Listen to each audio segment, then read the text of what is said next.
સીતારામ બધાને સાંજના 6:15 વાગી ગયા ને બેસી ગયા જ્યોત્સનાબેન મોબાઈલ હાથમાં લઈને. આજે રવિવાર હતો તો અત્યાર સુધી સફાઈ અભિયાન ચાલુ. સારું હવાય નહીં અને ગંધારું ગમે નહીં. ગુજરાતીની અંદર એક કહેવત છે કે હૈયું બાળવું ને એના કરતાં હાથ બાળી લેવા હારા. ઘરને કંઈક થોડું કંઈ ગંધારું ધોળ ને થોડુંક એવું લાગે ને એટલે આપણે હક ન થાય. એટલે સવારની માંડી હતી એક ધારી ત્રીજે માળથી ધોઈને સવારે વિડીયો બનાવ્યો હતો. સરસ કમેન્ટો આવે બધી અને મજા આવે સાંભળવાની કે ના તમને મારા વિચારો ગમે છે.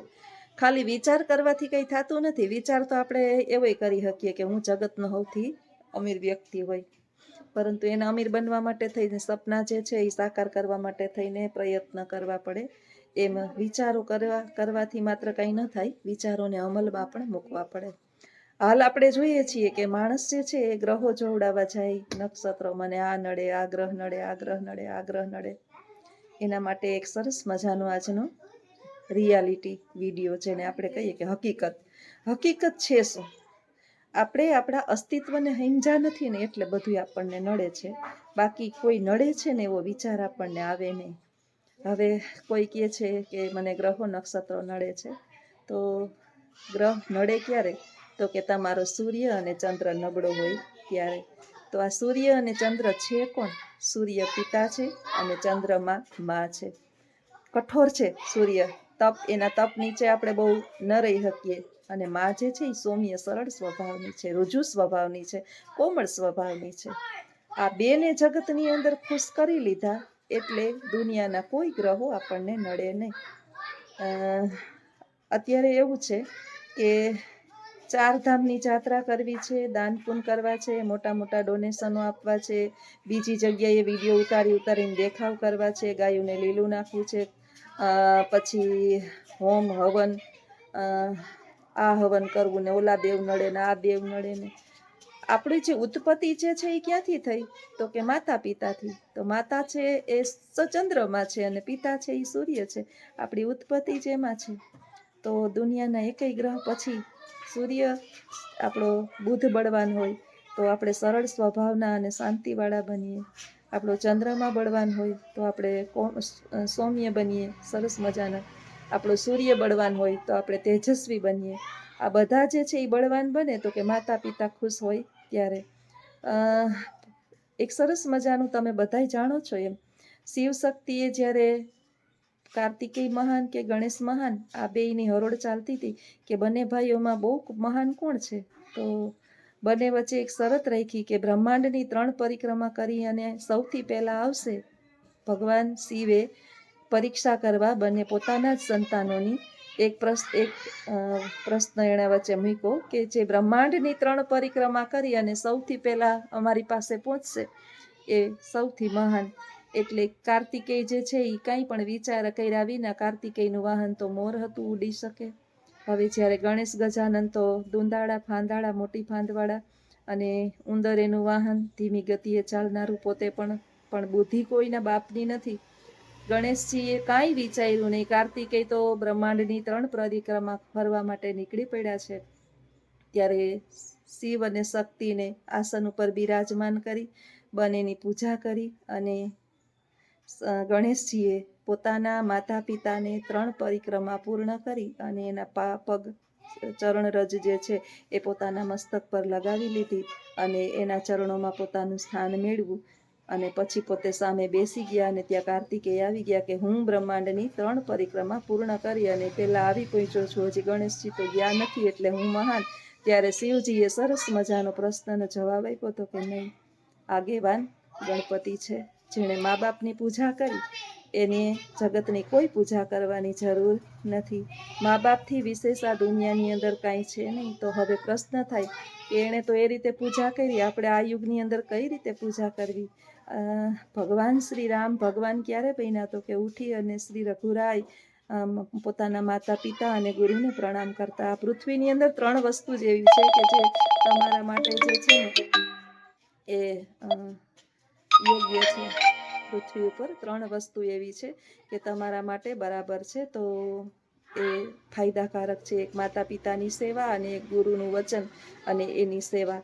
હવે આપણે અત્યારે તો ગુરુઓ તો આપણે બધાને ખબર છે કે અનેકો ગુરુ છે અને કયા ગુરુને માનવા ન માનવા એ બધો પ્રશ્ન છે, પણ માતા પિતા તો આપણા છે ને. અત્યારે સાસુ સસરા અને પત્ની જે છે એ પરમેશ્વર બની ગયા છે અને માતા પિતાને જયરામજીની કહેવત કહી દેવામાં આવે છે, એટલે ગ્રહો અને નક્ષત્રો નડે છે.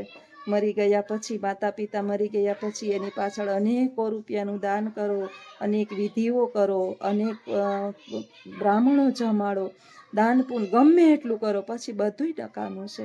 જીવતા જાણે નહીં, પછી મરી ગયા પછી ખા કાકા ખીચડી, એના જેવા જે છે એ આપણા દેખાવ કહેવાય કે અમે અમારા મા બાપ પાછળ આટલું આટલું કર્યું, અમે કાંઈ બાકી રાખ્યું નથી. આ બધું બાકી જ છે તમારું. જીવતા ન જાણ્યા તો પછી હું કામનું? જ્યારે એને જરૂર હતી, જ્યારે એ ખાઈ પી શકતા હતા. તો સરસ મજાનું શિવજીનું વાક્ય આજે હું તમને કહું છું કે માતા પિતાને પ્રસન્ન કરવા માટે એને 56 ભોગ ધરવાની જરૂર નથી. એની પાસે બેસો, એને પૂછો કે તમારે શું ખાવું છે, ક્યાંય ફરવા જવું છે, જાત્રા કરવી છે, તમારે કાંઈ જોઈએ છે. પિતા તો હજી એમ કહેશે કે હા મારે આ જોઈએ ને આ જોઈએ અને આ નથી જોતું ને એવું કદાચ પિતા કહી શકે, પણ માતા તો બહુ સૌમ્ય છે. એ તો પોતાનો સંતાન ખુશ એટલે પોતે ખુશ, એનું સંતાન એનું માનનારું બને એટલે એને જીવનમાં કાંઈ જોતું નથી. આ માતા પિતાની ઈચ્છા જે સંતાનો પૂર્ણ કરતા હોય અને પોતાના માતા પિતાની સેવા કરતા હોય, એની પાસે અડધી કલાક કાઢતા હોય પસાર. હું એમ નથી કહેતી કે આખો દિવસ મા બાપની સામે બેઠા રહ્યો, પરંતુ કામેથી આવી અને એના હાલચાલ પૂછો, એની પાસે અડધી કલાક વાત કરો, એનો અનુભવ લ્યો. અનુભવથી મોટું એકય પુસ્તક આ પૃથ્વી પર બન્યું નથી. અને આ મા બાપના અનુભવથી આજે આપણે વિપરીત થઈ ગયા છીએ, એટલે આપણે આજે ગ્રહો ને નક્ષત્રો નડે છે. તો પ્રશ્ન એમ થાય કે તો આ રાહુ ને કેતુ, સૂર્યચંદ્રમાં આપણા માતા પિતા છે, તો આ રાહુ ને કેતુ ને આ બુધ ને આ શનિ ને ગુરુ ને શું છે? આ બધા એના છોડવા છે. આ બધા એના છોડવા છે. ચંદ્રમાં અને સૂર્યમાં આપણો તેજસ્વી હોય, પછી એના ડાળખીઓ મૂળિયા આપણા મજબૂત હોય તો ડાળખીઓ સુકાય તોય પાછી કોરાઈ જાય છે. મૂળિયા મજબૂત હોવા જોઈએ. એટલે પુણ્યની પ્રાપ્તિ કરવા માટે જ્યાં ત્યાં ભટકવાને બદલે આપણા ઘરની અંદર ઈશ્વર રૂપી આપણે ભગવાને માતા પિતા આપ્યા છે. ભગવાન દરેક જગ્યાએ નથી પહોંચી શકતો ને. ભગવાન કંઈ આપણો દુશ્મન નહોતો, આપણો દુશ્મન નથી. એ કોઈ દી નડે જ નહીં આપને નડે છે આપણના કર્મો. માતા પિતા દુઃખી થાય છે, એની આંખમાં આંસુ આવે છે, પરિશ્રમથી થાકેલો છે, કામ થાય ત્યાં સુધી કરે છે ને પછી કામ થાય ત્યારે કાલા એટલે પગાર આવતો હોય ને પિતાનો ને માતાનો, ત્યાં સુધી સંતાનોને વાલા હા જેવા લાગે. જેવો એ નિવૃત્ત થાય અથવા તો કામ કરતું એનું બંધ થઈ જાય ત્યારે આપણને એ ગમતા નથી. તો આવું કેમ? જ્યારે લાચાર થાય છે, પિતાએ આંગળી પકડીને આપણને ચલાવ્યા હોય તો એ પછી એક રોલ હોય છે કે પછી એ જ પિતાનો હાથ પકડી અને આપણે ચલાવવાના છે. માતાએ આંગળી પકડી અને મોઢામાં કોળિયા આપને ખવડાવ્યા હોય, આંગળી પકડીને ચલાવ્યા હોય, બેહાડીને ચાવી ચાવીને મોઢામાં કોળિયા ખવડાવ્યા હોય, એ માતા પિતાની જ્યારે લાચાર અવસ્થા હોય ત્યારે એ કરી શકે તો આપણે કેમ ન કરી શકીએ? એકલી માં જે છે એ 4 સંતાનોને હાચવી લેતી હોય. એક રૂમની અંદર એક માતા પિતા પોતાના 4-5 સંતાનોને હાચવી શકે. એ 4-5 સંતાનો થઈને એક મા બાપને ના હાચવી શકે. તો આ બધાય ગ્રહો છે, બીજો ગ્રહો ક્યાંય છે નહીં. આપણી ઉત્પત્તિ આપણા માતા પિતાથી થઈ છે અને માતા પિતા એ જ સૂર્ય અને ચંદ્રમા છે. આ સૂર્ય અને ચંદ્રમાં જો કોપાયમાન થાય અને એની આપણને જે વિપરીત આપણા ઉપર અસર થાય એની બદદુવાની, તો પછી બધા ગ્રહો નડે ને પછી તમે હોમ કરો, હવન કરો, આખી પૃથ્વીને જમાડો કે રાજસુ યજ્ઞ કે અશ્વમેઘ યજ્ઞ કરો, કાંઈ ફેર ન પડે. પછી તમારા મન જે છે ને એ નેગેટિવિટી ધરાવે. મને આ નડે, મને ઓલું નડે, મને ઓલું નડે, મને ઓલું નડે. ભગવાન શ્રી કૃષ્ણ જે છે એ માં જશોદા જે છે ને એની પાલનહારી માં હતી. એને ખબર હતી પોતે ભગવાન હતા, પણ માની આંખમાં જરાય એક આંસુ, તમને જોયું હશે કે એનું બાલ્યાવસ્થા, તો એને ગુસ્સો બહુ આવતો ભગવાનને કે એની માને કોઈએ હેરાન કરી છે, જશોદાને કોઈએ હેરાન કરી છે. નાની ઉંમરની અંદર દેવકી હેરાન થયા, માં દેવકીને હેરાન કર્યા હતા તો કંસનો વધ કર્યો.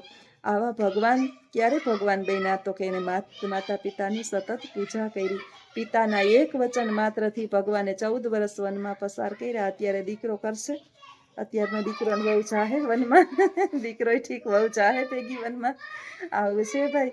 એટલે ભગવાન થઈ અને પૃથ્વી પર આવ્યા ને તોય ભગવાન થઈને પૂજાણા પાછા. તો અહીંયા કોઈને ખબર નહોતી કે એ ભગવાન છે, પણ આવું છે ભાઈ. પણ પછી આપણે પાંદડે પાંદડે પાણી રેડવાથી પુણ્ય પ્રાપ્ત થતું નથી. જો આજે અમારે વેકેશન ને રજા છે ને તમે બાયણું બંધ કર્યું ને તો આટલો અવાજ આવે, સોહર બકોર છોકરાઓનો. ભલે રમે બિચારા, ક્યાં રમવા જાય, એની માયું કાઢી મૂકે બહાર, એની માયું બહાર કાઢી મૂકે. એ મારે આંગળે જ બધા ભેરગા થાય, કૂતરા ને છોકરા બધા. એની માયું ટેસથી ખુરશીઓ નાખી નાખીને બેઠી હોય છે બારોબાર, કે અહીં વાહ ખુલ્લું મેદાન છે, જાવ રમો. ભલે રમતા હોય તો ઓલા કહે ને કે મા બાપ દુઃખી હોય અને આલ્યા બેન દુઃખી હોય ને હારી હાડલી લઈને જાય. અત્યારે તો જે કલયુગ ચાલે છે એટલે જેવું કરીએ ને એવું પામીએ. તો મા બાપને દુઃખી નહીં કરીએ તો ઈશ્વર આપણને કોઈ પણ સંજોગોની અંદર કાંઈ પણ નેગેટિવ વિચાર આવવા દેતો નથી. બાકી રહી વાત પૈસાની, અમીરીની, એ અમીરી પૈસા હોવા ન હોવા એ તો ઈશ્વરના હાથમાં છે. આપણા કર્મની અંદર લક્ષ્મી હોય જ નહીં, અને એનાથી વધારે કંઈ આપણને લક્ષ્મીથી, પૈસાથી કે ધનવાન બનવાથી કંઈ મનને શાંતિ નથી મળતી. મનને શાંતિ મળતી જોત તો આજે બધાય જે છે આપણે જોઈએ કે વિરાટ કોહલી અને અનુષ્કા શર્મા જે છે એ પ્રેમાનંદના પગમાં ન પડ્યા હોય. એની પાસે એની ક્યાં કમી છે કાંઈ? અનિલ અંબાણી અને નીતા અંબાણી દ્વારકાધીશના દર્શને ઘડીએ ઘડીએ ન જતા હોય. મનને શાંતિ માટે થઈ ક્યારેક વિચારવું કે લોકો છતાંય ભગવાનને આટલા બધા કાંઈ કોઈ કમી નથી ને તમે જોઈ શકો ને સ્પેશિયલ હેલિકોપ્ટરો લઈ લે, પ્લેનું લઈ લઈને ફરે છે. પૈસાથી કાંઈ થતું નથી ભાઈ, મા બાપના આશીર્વાદથી વિશેષ કાંઈ છે નહીં. તો આ વિચાર સાથે આજનો વિડીયો અહીં પૂર્ણ કરું. આવજો, સીતારામ. અને આ વિચાર તમને કેવો લાગ્યો છે એ ચોક્કસ જણાવજો.